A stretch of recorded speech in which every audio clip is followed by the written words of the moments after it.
ગામના 25 મુદ્દા લઈને આવ્યો છું સાહેબ, અંદર રજૂઆતો કરી છે અને મારા માટે નહીં કરી. લોકોએ મને ચૂંટણી લાગે સાહેબ, ખબર તો પડે તો મારે ના જઈ શકો. 5 મિનિટ ચૂંટાયેલા અરે સાહેબ મેયર સાહેબ ટાઈમ નથી બોલવાનું, એમને ખબર નહીં સાહેબ. એક તરફ સુરતની તસવીરો સોશિયલ મીડિયામાં વાયરલ થઈ રહી છે કે જ્યાં અલગ અલગ વિસ્તારોની અંદર પ્રી મોન્સૂન કામગીરીના નામે થયેલો વિકાસ છે એ ઉખડીને ક્યાંક દરબાઈને સામે આવી રહ્યો છે, ક્યાંક ભમ કરતો પડી રહ્યો છે.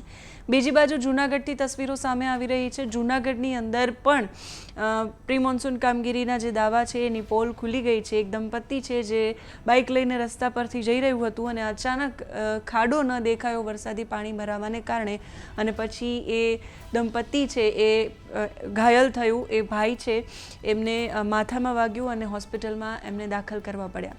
આવા જ બધા પ્રશ્નોને લઈને જ્યારે કોર્પોરેટરો જાય છે ત્યારે સામે જે પદાધિકારીઓ અધિકારીઓ છે કે જે જવાબદારો છે એ શું જવાબ આપે છે એનું એક દ્રશ્ય નડિયાદથી સામે આવ્યું છે. નડિયાદમાં કોર્પોરેટર છે વોર્ડ નંબર 12ના કોંગ્રેસના કોર્પોરેટર છે એ પોતાના વિસ્તારના અને નડિયાદની જનતાના પ્રશ્નોને લઈને મેયરની પાસે જાય છે. એમનો સામાન્ય સવાલ છે કે બાકી બધી જ જગ્યાઓ પર મહાનગરપાલિકામાં જ્યારે બોર્ડ મીટિંગ યોજાય છે તો બોર્ડ મીટિંગ ચાલે છે, લાંબી ચર્ચાઓ થાય છે, અહીંયા બોર્ડ 1 મિનિટમાં કેમ પૂરું થઈ જાય છે. એ જનતાના પ્રશ્નોને લઈને મેયરની પાસે ગયા તો ખરા, પણ મેયરે એમના પ્રશ્નો સાંભળ્યા નહીં અને ચાલતી પકડી. એમના જેટલા પણ પ્રશ્નો છે એ ક્યાંક કાંસ ભરાવાના છે, ક્યાંક વરસાદી પાણીના છે, ક્યાંક હોસ્પિટલોની આજુબાજુમાં જે ખાડાઓ ખોદાયા છે, જે રસ્તાઓ ખરાબ થઈ ગયા છે, બિસ્માર હાલતમાં છે, એવા બધા જે પ્રશ્નો છે એ પ્રશ્નો સાંભળવામાં ન આવ્યા. વોર્ડ નંબર 12ના કોર્પોરેટર હાર્દિકભાઈ ભટ્ટ સાથે જ્યારે અમે વાત કરી તો એમણે શું કહ્યું સાંભળીએ. સાથે હાર્દિકભાઈ જોડાયા છે. હાર્દિકભાઈ, મેયરને રજૂઆત કરવા ગયા અને વિડીયો તમારો સામે આવ્યો છે કે મેયર ચાલતી પકડે છે. તમારું સાંભળે છે કે નથી સાંભળતા ને તમારી રજૂઆત શું હતી? હું પ્રજા દ્વારા ચૂંટાયેલો પ્રતિનિધિ છું અને નડિયાદના બોર્ડની અંદર જે સમસ્યાઓ છે તેની સમસ્યા અમારે જે બોર્ડમાં અમારી રજૂઆત છે, એમને રજૂઆત કરવા માટે જે કાગળ અમને આપવા જોઈએ કાગળો નથી આપ્યા.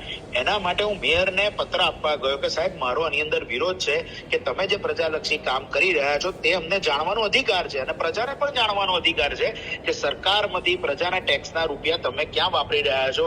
તો જાણે મારી પાસે એવી રીતે વર્તન કરવામાં આવ્યું, ઊભા થઈને જતા રહ્યા. ના મેયરે સાંભળ્યું, ના નડિયાદના તત્કાલીન ચીફ ઓફિસરે સાંભળ્યું કે ના કોઈ અધિકારીએ મારી વાત જ મારો પત્ર હાથમાં લેવા તૈયાર ના થયા. એનું કારણ શું? હવે એવું છે કે 900 કરોડ રૂપિયાની ગ્રાન્ટ 9 મિનિટમાં બી પૂરી ના કરી શક્યા. 900 કરોડ રૂપિયાનું નડિયાદ મહાનગરપાલિકાનું બજેટ છે અને માત્ર 1 મિનિટની અંદર પૂરું કરી નાખ્યું. વર્ષ 2025-26 નું 859 કરોડ રૂપિયાનું બજેટ છે. તો સરકારમાંથી આટલા બધા પૈસા આવે છે તો આજે નડિયાદ સોનાની નગરી થવી જોઈએ. તો આ બધા પૈસા ગયા છે ક્યાં? મારે જાણવું છે. નડિયાદની પ્રજા જાણવા માંગે છે કે આટલા બધા કરોડો રૂપિયા આવ્યા છતાંય નડિયાદનો વિકાસ અટકી કેમ ગયો છે. નડિયાદ અને આણંદ બંને એક સાથે મહાનગરપાલિકા બન્યું. આજે આણંદ વિકાસની દ્રષ્ટિમાં આગળ વધી રહ્યું છે, જ્યારે નડિયાદ પાછું પડી રહ્યું છે. એક પણ એવી સમસ્યા નહીં હોય કે જે નડિયાદમાં નહીં હોય. નડિયાદ સરદાર પટેલ સાહેબનું જન્મ સ્થળ છે, પવિત્ર સંતરામ મહારાજની ભૂમિ છે, છતાં પણ આજે ડેરી રોડ જુઓ, આખો ડેરી રોડ કે જ્યાં સંતરામ મહારાજ પ્રથમવાર નડિયાદમાં આવ્યા હતા, આખો રોડ ખોદેલો છે. પબ્લિક ખૂબ ત્રાસી ગઈ છે. ગટરોના પાણી ચારે બાજુ છે. કાંસનો જે લોકો પ્રશ્ન ઉઠાયો છે એ 1 મહિનાનું કહી અને 1 વર્ષનું એલાન કરીને બેઠા છે. પ્રજાને ધંધો કરવામાં તકલીફ પડે છે, મહિલાઓને અવરજવર કરવામાં તકલીફ છે.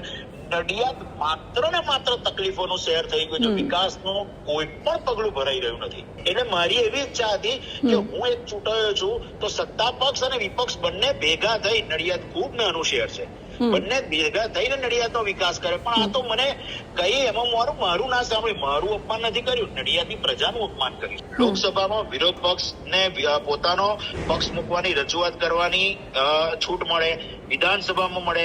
રાજકોટનું બોર્ડ મહાનગરપાલિકાનું 8 કલાક ચાલે, જમ્યા પછી પણ બોર્ડ ચાલે, ગાંધીનગરનું બોર્ડ ચાલે, પણ નડિયાદનું બોર્ડ કેમ નથી ચાલતું? છેલ્લા 30 વર્ષથી નડિયાદનું બોર્ડ 1 મિનિટમાં પૂરું થઈ જાય. તો માત્ર ને માત્ર ભ્રષ્ટાચાર કરવા માટે જ આ પ્રોપરગંડા કરવામાં આવ્યો છે અને બધું આયોજન પહેલેથી જ કરેલું હોય છે.